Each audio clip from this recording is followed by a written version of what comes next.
Hello. Hope you guys are all having a great day today. As you can tell, we are at Site B, aka my kitchen.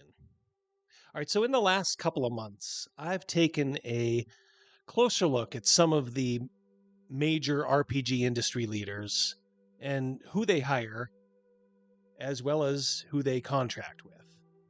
I looked at Wizards of the Coast and Paizo, and unfortunately, I found that there is a lot of racist rhetoric from the folks who make their products. Not all, but unfortunately a surprising number. I figured I'd take a look at Kobold Press, which has had quite a bit of success lately making 5e compatible material. It was founded by Wolfgang Bauer, who, while not quite a legend at Wizards of the Coast and TSR, was certainly a well-known talent. That's why it's disappointing for a lot of us when we see the type of folks that he employs in contracts at his company. Like Wizards of the Coast and Paizo, Kobold Press is located out near Seattle, Washington. And I don't think it's an accident that the slow degradation of D&D and RPGs in general started when Wizards of the Coast moved from the Midwest out to the coast.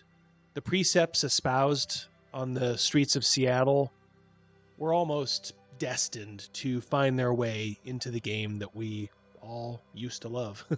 Kobold Press is now making their own D&D competitor, Project Black Flag, which was recently unveiled as Tales of the Valiant. I'm sure that the game will certainly sell well. Kobold Press has earned a decent reputation by producing some well-received support material for 5e, including their Tomb of Beasts line. But I would be shocked if the game didn't ultimately reflect the views of some of the people working on it. For instance, Celeste Konovich. She is the senior game designer at Kobold and has done work for Wizards of the Coast and Matt Colville's company, as well as hosting the Venture Maidens live play and YouTube channel. Now, this live play is terrible, by the way. It's all women, and it will make you want to rip your hair out after 5 minutes listening to it. It's everything that's wrong with the modern game table. Now, I'm not sure about the other formats they release it in, but on YouTube at least, these videos seem to draw flies. Now, as you can tell, Celeste, like so many young women poisoned with leftism these days, has a problem with men. I know, shocking, right? Based on her tweets, she looks like a garden variety misandrist. She doesn't like white men in particular, so in addition to being a misandrist, she's also a racist. Hooray! Now this is all a little odd, seeing as she actively chose to work for a white dude in Wolfgang Bauer. Maybe she didn't consider him a white dude? But if you were him, wouldn't you be wondering what one of your senior game designers really thinks of you? Some of these Western white women really do take the cake. And even though Bill Burr has become a bit of a sellout lately, he did sort of nail it when he observed how they kind of cut to the head of the victim line. They have it better than most people have ever had it in the history of the world. Something they'd have to admit, which is probably why so many turn into racists and end up dumping on white men. It's because white men are the only class that they can get away with doing that to. Now, also at Kobold Press is marketing director Chelsea Dot Steverson. If that sounds familiar, Dot was the victim, put that in quotes, of a weird incident last Gen Con. If you recall, this person, Daisy Grant, a trans biological male, I believe worked for Kobold Press. In a microcosm of the whole men using women's bathrooms issue, Daisy was assigned to the same room as Dot at Gen Con last year. Now, I'm not sure who made that call, but probably wanting to be seen as tolerant and trendy, it's clear that Dot had no problem with it. At least at first. You see, Daisy apparently got hammered at a Gen Con party and came back to the room while Dot was in bed fast asleep. Daisy crawled in and declared that 12-drink Daisy needed some cuddles, and then proceeded to treat Dot like Daffy Duck until she could escape. Just what I always wanted, my own little bunny rabbit. I will name him George, and I will hug him and pet him and squeeze him. I'm not a bunny rabbit. I only have a modicum of sympathy for her here. It was terrible judgment to bunk with a mentally ill man. Hopefully she learns that by now. But like Celeste, she seems to harbor a grudge against men in general. And also like Celeste, she's not afraid to put a little racial hot sauce on that taco by calling out white men as well. So with Tales of the Valiant, we have a game that's being designed by a racist and one that's going to be marketed by one. There is also Amber Seeger, a graphic designer at Kobold Press. Now this may shock you by looking at that picture, but Amber holds some fairly liberal views. And yes, they unfortunately spill over into the territory of racism and misandry. Again, here's a member of the Kobold team derisively talking about 50-year-old white men. Like their boss. But don't worry, Wolfgang. I'm sure deep down they really, really, really love you. Let's remember, too, some of the former Kobold Press alumni. There's Dan Dillon, a former Kobold, who rolls with some pretty crazy conspiracy theories. I'm still trying to figure out if he was being serious here or this was some sort of elaborate troll. I think he was being serious. But fortunately for them, he is now the problem of Wizards of the Coast. But who knows? There is a fairly incestuous relationship between the three Seattle companies, so he may find his way back there at some point.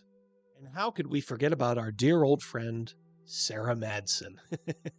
Sarah, I believe, has only contracted with Kobold Press. So that might be one thing in their favor. Even Kobold was smart enough to realize that hiring this sort of person would be a whole different kind of poison to their company. So now I suppose the ball is squarely in your court. What do you do with it? Is Tales from the Valiant going to be so innovative with their spell circles that you ignore all of this? Do you ignore the fact that key people in their company have an out and proud hatred of men and white men in particular? And those are still the large majority of gamers out there, by the way, and certainly their customer base. Now, I do know that there are a lot of self-loathing white men out there, very much the modern gamer, who buy into all this nonsense. You know, and maybe that's just who they're trying to sell to. But I gotta ask, is that you? Maybe you just take the stance that as long as the final product is okay, you'll accept some of this. I always say that everyone has to have their own personal red line. But you've now seen what the big three Seattle companies think about their customers. They can barely contain their contempt for the people that keep them employed. Is it time for you to have that uncomfortable talk with your group and tell them that enough is enough?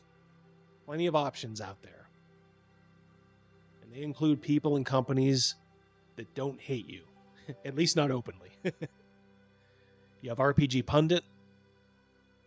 You have Troll Lord Games with Castles and Crusades, which we switched to. Our friend Greg Gillespie, who's working on his own OSR game. You have Old School Essentials. And you even have Shadow Dark now. All of these people do not hate their core customers. They only want to sell games to people. Why not give them a shot? If you're a DM, choose one, even if you're playing 5e. Let your group see that you bought something else. Maybe it sparks something. Maybe you think they're not ready for a change, but they're thinking the exact same thing with you. They're ready, but they don't think you are. We've not regretted our move to Castles and Crusades. It's kind of like just old school D&D, and we're supporting a company that likes veterans and also appreciates all of their customers, regardless of race or political ideology. which is more than I can say for the race-baiting companies up in the Northwest. Well, that's all for today. I hope you guys found this video informative and entertaining. Remember to subscribe to the channel if you haven't done so already. Join our growing army. I don't just do content like this. We've started some live plays filmed around our actual game table for our 20 years and going strong Birthright campaign. We also do some deep dives into fantasy movies, occasional DM advice and reviews, as well as some very popular and fun live streams. Make sure you check those out whenever you can. Hit that alarm bell for notifications so you don't miss any. For those of you that are really picking up what I'm putting down and you want to go above and beyond, you could also become a channel member and get early access to videos as well as some exclusive content. I'm just growing that out right now, but I have a lot of ideas when the numbers start to go up. So that's all for today. I hope you guys have a great rest of your day. Please take care, and we will talk very, very soon, I promise. Goodbye. What qualifies you to be a U.S. Senator? You have 60 seconds. Hi, good night, everybody.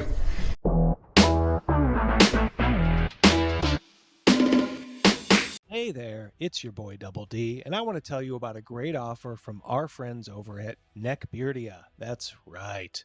We all love James and Megan, and I am happy to say they love us too. That's why they are offering a 10% discount on everything in their store just for my audience.